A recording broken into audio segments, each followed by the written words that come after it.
एक गांव में एक साहूकार के 7 बेटे और एक बेटी थी। सातों भाई और बहन में बहुत प्यार था।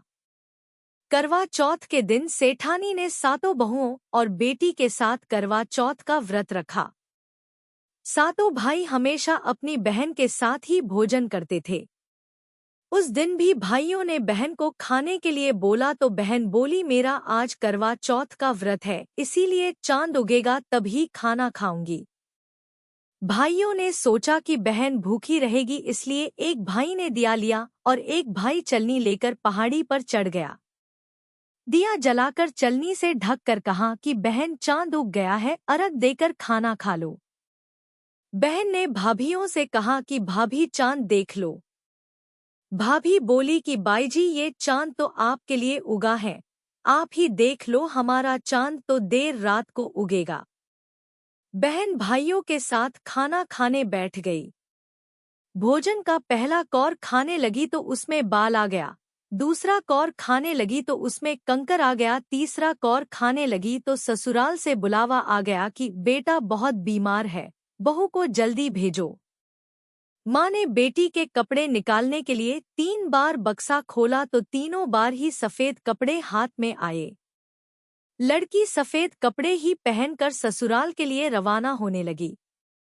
माँ ने सोने का एक सिक्का उसकी साड़ी के पल्लू में बांध दिया और कहा, रास्ते में सबके पैर छूते हुए जाना और जो अमर सुहाग का आशीर्वाद दे उसे यह सिक्का देकर पल्लू में गांठ बांध देना। रास्ते में बहुत लोगों ने आशीष दिए पर अमर सुहाग का आशीर्वाद किसी ने भी नहीं दिया।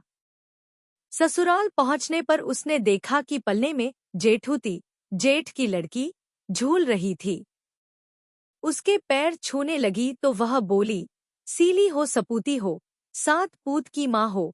यह आशीष सुनते ही उसने सोने का सिक्का निकालकर उसे दे दिया और पल्ले से गांठ बांध ली। घर के अंदर प्रवेश किया तो कमरे में पति को मृत अवस्था में पाया। उसने पति को ले जाने नहीं दिया, वह अपने मृत पति को लेकर रहने लगी और पति की सेवा करती रही। सासू बचा हुआ ठंडा बासी खाना नौकरानी के हाथ यह कहकर भिजवाती कि जा मुर्दा सेवनी को खाना दे आ। कुछ दिन बाद माघ महीने की तिल चौथ आई तो उसने माता से प्रार्थना की और कहा, माता, मुझे मेरी गलती का पश्चाताप है, मुझे माफ कर दो। हे चौथ माता, मेरा सुहाग मुझे लौटा दो, मेरे पति को जीवित कर दो। माता ने कहा, ये मेरे हाथ में नहीं, वैशाखी चौथ माता तुम्हारा सुहाग लौटाएगी। वैशाखी चौथ पर उसने फिर प्रार्थना की तो माँ ने कहा, भादुड़ी चौथ माता तुम्हारा सुहाग तुम्हें देगी। भादुड़ी चौथ माता से प्रार्थना करने पर उन्होंने कहा, सबसे बड़ी कार्तिक चौथ माता की नाराजगी के कारण तुम्हारे साथ यह हो रहा है। उन्हें प्रसन्न करने पर ही तुम्हें जो चाहिए वह मिलेगा। मुझे इतना बड़ा दंड मत दो। आप जग की माता है, सबकी इच्छा पूरी करने वाली है। मेरी बिगड़ी बनाओ माँ, मेरा सुहाग लौटा दो, मेरे पति को जीवित कर दो। माता ने खुश होकर उसे अमर सुहाग का आशीर्वाद दे दिया। उसका पति उठा और बोला, मुझे तो बहुत नींद आई। तब उसने अपने पति को बताया कि वह 12 महीने से उसकी सेवा कर रही थी और चौथ माता ने उसका सुहाग उसे लौटाया है। पति ने कहा, हमें चौथ माता का उद्यापन करना चाहिए। उसने चौथ माता की कहानी सुनी और उद्यापन कर चूरमा बनाया।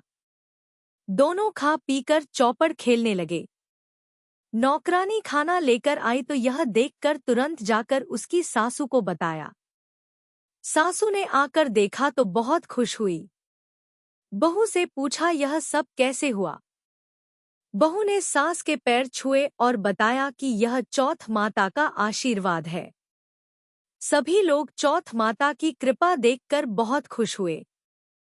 सभी स्त्रियों ने पति की दीर्घायु के लिए चौथ माता का व्रत करने का निश्चय किया। हे चौथ माता, जैसा साहूकार की बेटी का सुहाग अमर किया वैसा सभी का करना। कहने सुनने वालों को, हुंकारा भरने वालों को सभी को अमर सुहाग देना।